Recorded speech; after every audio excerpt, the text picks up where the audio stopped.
is the 77 WABC minicast. Welcome back to the Roger Stone Show.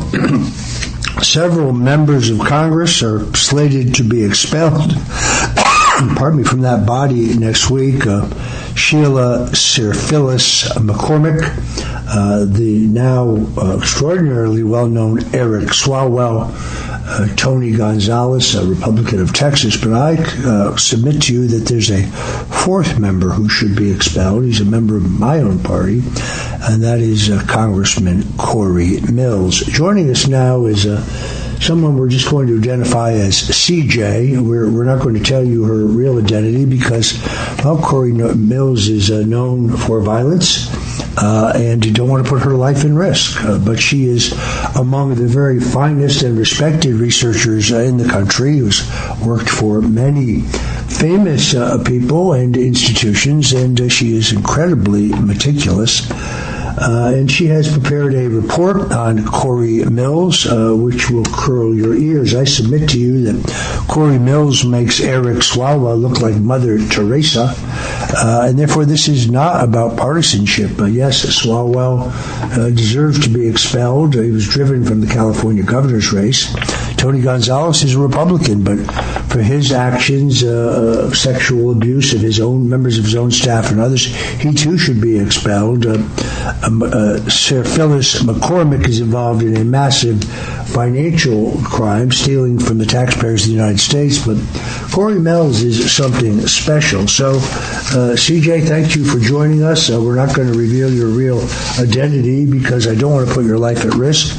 Her report was commissioned by the Earl E.T. Smith Republican Club of Palm Beach County, Florida, because they wanted to know the truth about Cory Mills. A lot of representations have been made to them about this case, but today you're going to hear the truth. So, CJ, kind of lay out for our listeners, if you will, what your special report on Congressman Cory Mills revealed. How are you? So thank you for having me today. When I started the report, I didn't know how to tell the story because it was rather voluminous. I didn't know whether I should go chronologically or with what was occurring in the past 48 hours, and I decided to go with level of audacity as the best way to organize this paper. So Cory has made the press, unfortunately for him, this weekend, but I want to focus first on something that happened in 2014.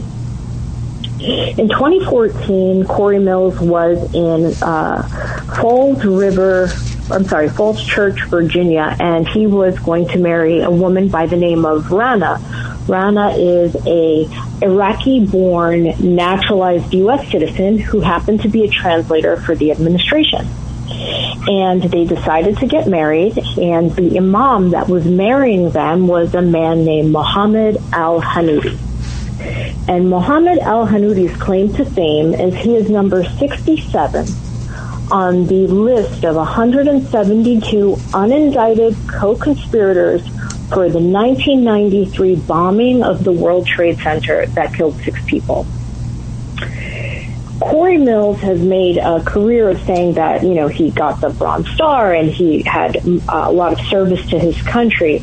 And we are to believe that in 2014, he did not know al-Hanoudi's presence, what his beliefs were. He did not know that was tied into a mosque, Dar Hijra, I believe the name was, that had political ties to Islamic extremists. So I'm questioning the man's judgment. That leads us to what's going on this weekend with the... Well, can I come an obvious question, if I may intercede? If he chose to get married by an imam in a mosque, is it reasonable for us to presume that at the time he was a Muslim? I would say that is a fair question. And I thought about it, from a researcher standpoint. I'm supposed to be unbiased. I want the research to be so compelling that you draw your own conclusions. And I would say that if a Catholic got married in St. Patrick's Cathedral, one would also draw the same comparison.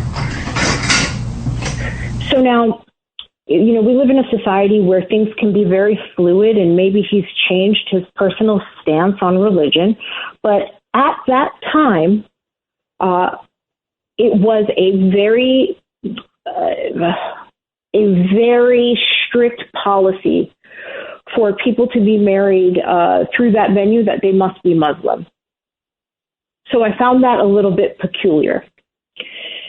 As we fast forward through the timeline, we'll go to what's making the press right now. And so there are claims that the footage is out of this body cam of an altercation he had with one particular girlfriend, Sarah Raviani. And I say one particular girlfriend because there seems to be an overlap. And fair enough, that's his personal life. What is apparent is that there is still images of a police officer questioning him, and there are statements that were made by Sarah Raviani that there was, in fact, a physical altercation in Washington, D.C. She later recanted her statement, saying that the both were drinking and she was under stress, and the marks on her arm came from a trip to Dubai. Fair enough. But if we fast forward to August of 2025, we have another woman, an up-and-coming star named Lindsay B. Langston, also in her 20s.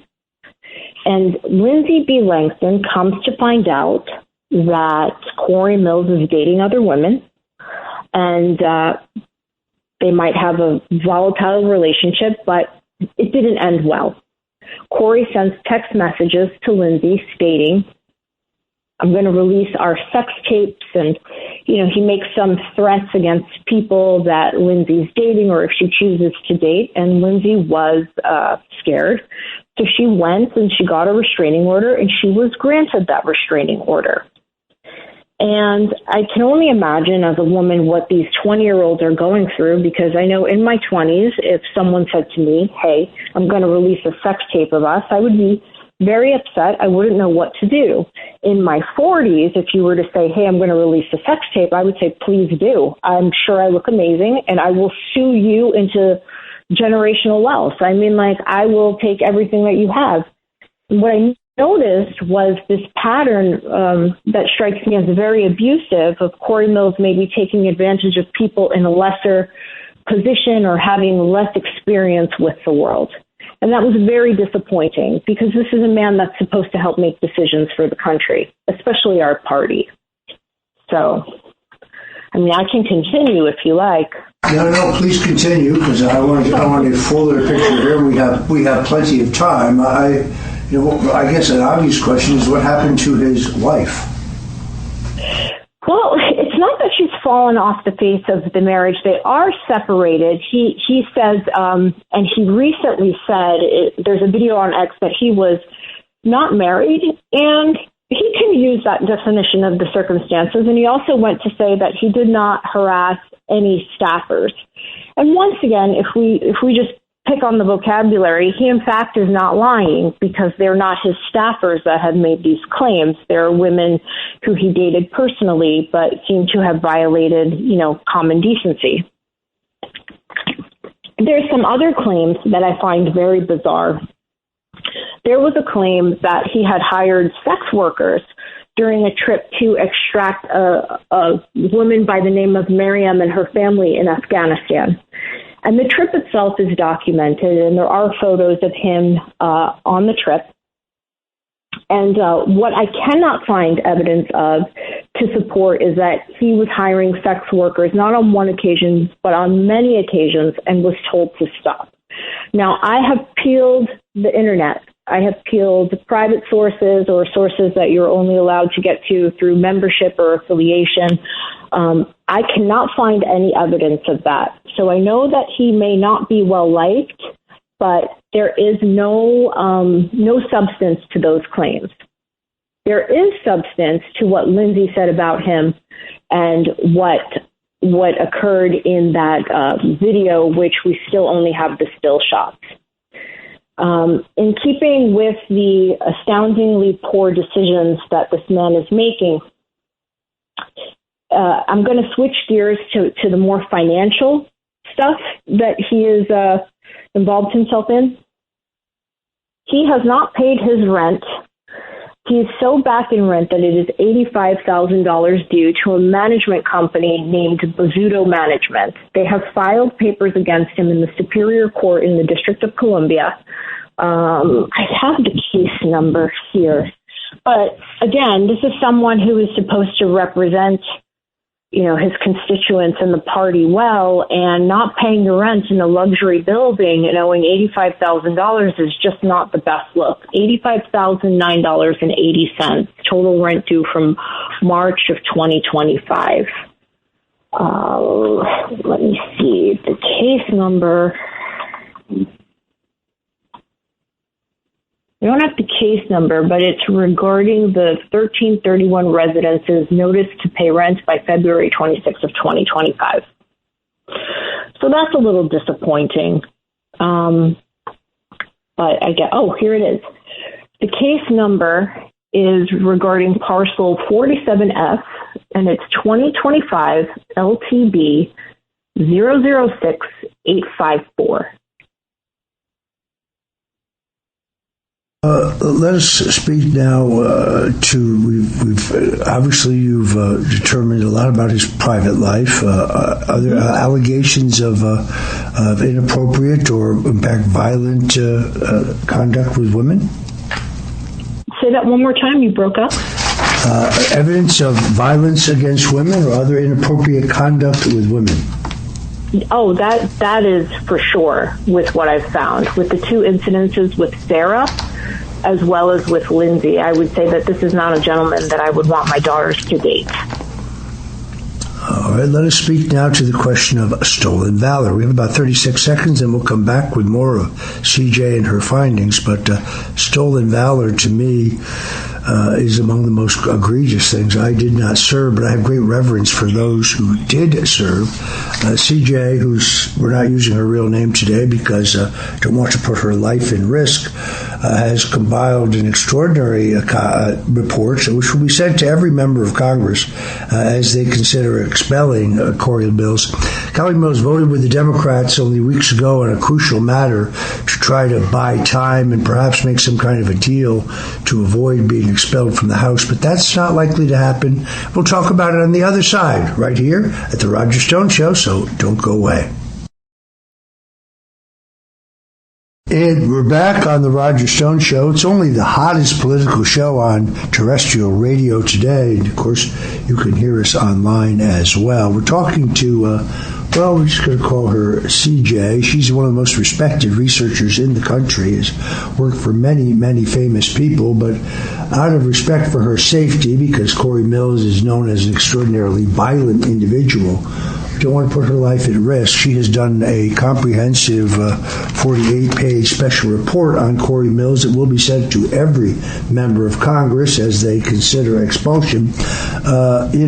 Making bad choices in dating when you're separated from your wife, that's one thing, but there's a lot more here, isn't there, CJ?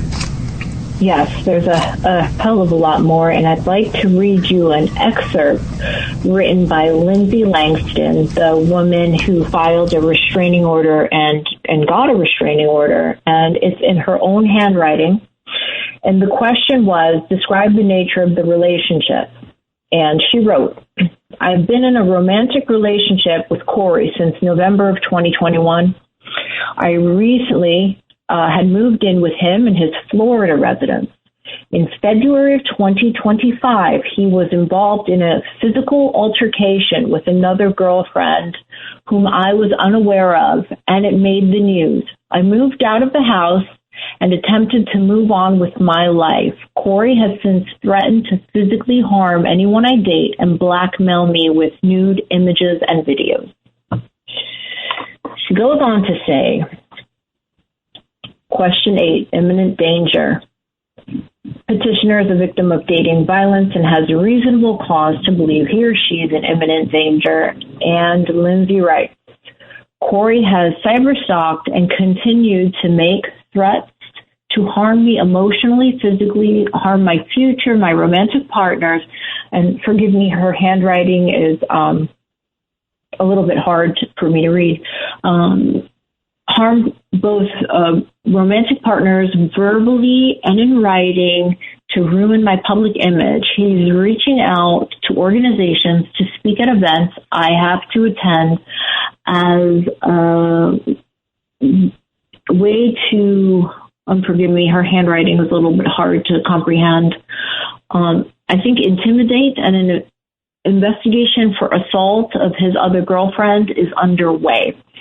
So from those two questions that Lindsay Langston answered in order to get her restraining order, she's clearly referencing the issues that occurred with Sarah Raviani. Now, I find Sarah a very interesting character because I have some text messages between her and Cory as well. And, you know, these are ladies in their 20s, and it's just a shame as someone, you know, older, reading them, the position that he's put these women in. And so this is Cory's communication with Sarah Raviani via text message on a thread called New Year's Fun, where Cory Mills says, "And you will be a good girl and do anything he wants or asks." And Sarah writes, "Of course, I aim to please." And Cory writes, "He can have you as many times as he wants, any way he wants, and finish anywhere he chooses. Right, babe?" And Sarah writes, "Yes, baby." "And what can you not do?" writes Cory. And Sarah writes, "Won't say no to anything Chris wants." And Cory Mills writes, "Yes, babe." Wow, that's shocking. Shocking. If you're just tuning in, we're talking about Congressman Cory Mills, supposedly a conservative Republican of the 7th District of Florida. In coming days, the U.S. House of Representatives will consider expelling him. He has been endorsed by President Trump, who I think was unaware of any of this, and he has not yet, to my knowledge, filed for re-election. But we'll talk about the politics on the other side. We're listening to the Roger Stone Show on the Red Apple Audio Networks, and we're on fire here, so don't go away. Welcome back. It's the Roger Stone Show. Glad to be back after a week in Washington, visiting the President, the Vice President, a number of other cabinet officers, and getting a first-hand read on the situation regarding the war. And, of course, I'm a political animal, so I'm most interested in 2026. A delicate balance in the House, but we're focused today on Congressman Cory Mills. Cory Mills makes a number of claims about his military record. There's some interesting things about his financial background. I think there's a high probability that he will be expelled by the U.S. House of Representatives, along with the reprobate Eric Swalwell, Congresswoman Sheila Phyllis McCormick. She just got caught stealing from the American taxpayers. Spent it on some beautiful jewelry, though. And, of course, Tony Gonzalez, who made inappropriate sexual advances to members of his own staff and others as a member of Congress. But Cory Mills should most definitely be on this list. We have no fear of losing that seat if he chooses to remain in the race. There is a self-funding, very, very wealthy, 100% MAGA patriot standing in the wings, ready to file for the seat to represent the Trump America First agenda. But my fear is if that does not happen and Cory Mills is expelled, he still, by the way, could run for the seat again. Adam Clayton Powell Jr. did that from Harlem, but trust me, Cory Mills is no Adam Clayton Powell. Plus, he's about 3 feet shorter. Anyway, so we return to our guest. She is a widely respected researcher. Today, we're going to call her CJ because I have concerns about her personal safety. Cory Mills is known as a violent individual. CJ, back to you for the breakdown on Cory Mills. So before we get into the stolen valor, I think the last bit of his personal life is Sarah Raviani just recently gave birth, and congratulations to the new mother. I'm sorry it's under these circumstances. The paternity of the child is yet to be unknown, and what's sad about this whole thing is the text messages. I mean, is Cory Mills a new dad? Do we send a gift? Is it the the gentleman Chris that's labeled in the text message. I mean, it's just such a sordid situation when it should be a new mother's most exciting time. So it's rather unfortunate, and I wish the new mother and whoever the father is all the best. But moving on to the stolen valor. So there have been issues with Cory Mills and him saying he has the Bronze Star. There's no question he has the Bronze Star. It was from incidents back in 2003. The paperwork was done retroactively in 2021, and Mills claims he saved the life of 3 servicemen: Alan Babin, Joe Haight, H-E-I-T, and Joseph Ferrand. And all 3 men have no recollection of Mills coming to their rescue. The Army Form 638 includes a signature from then Army Brigade Commander Arnold N. Gordon Bray. The now retired Brigadier General Bray has stated to multiple outlets that he did not sign that recommendation for Cory Mills. I've never served, and I'm not of the military, and stolen valor is a very serious accusation. I think that we, as a general society, whether you're Democrat or Republican, we should really look into these claims. I think that if he, in fact, did, serve with such distinguished bravery, that it should be put to rest. And I think that an official inquiry should be made on whether or not he deserved the Bronze Star. And this leads to him operating in another capacity. Much of his career was spent working with contractors when he was overseas, and he has since formed a company, and forgive me on the pronunciation, but it's PASM or Pasham Defense, also affiliated with a company called ALS, which I will get to in a moment. But he has rebranded his life as a international defense contractor, very lord of war, and they owe about $50 million to a Canadian lending group. So that's first and foremost in keeping with the pattern of not being the best at paying the bills. I mentioned a subsidiary called ALS before because they make rubber bullets for less lethal, and those bullets happen to end up in the hands of the Hong Kong police when they were doing riot policing. So, again, I just wonder how involved Cory Mills is in the decision-making process and whether or not he recognizes that this may just not be the best look for someone who is representing all of us. Maybe he should take a step back and reevaluate some of the decisions that he's making. And the last thing that I want to say, which I saw the papers and I find this very disturbing, is before Kash Patel became FBI director, Kash Patel had and still has the Kash Patel Foundation. And in 2023, in his private capacity, Kash decided that he was going to donate to many organizations that were helping Americans around the world get out of some sticky situations. After October 7th, some Americans were stuck in Israel. That's just one example. And the Kash Patel Foundation donated $20,000 to an organization called Never Forgotten. And Never Forgotten is affiliated with Cory Mills through the avenue of everyone on that board is also on the board of Pasham Defense. They are not strangers to each other. Now, Kash Patel documented that transaction correctly on the 2023 forms, the 990s, which I've provided in the report. Oddly enough, that $20,000 does not show up on Never Forgotten's report. So I said, well, maybe it's a mistake. Maybe it's not documented correctly. And I went and I looked at every possible way that it could have been a mistake. And I'll lead with, you can say that the donor is restricted and hide their identity, but you have to post the amount, and it's not there.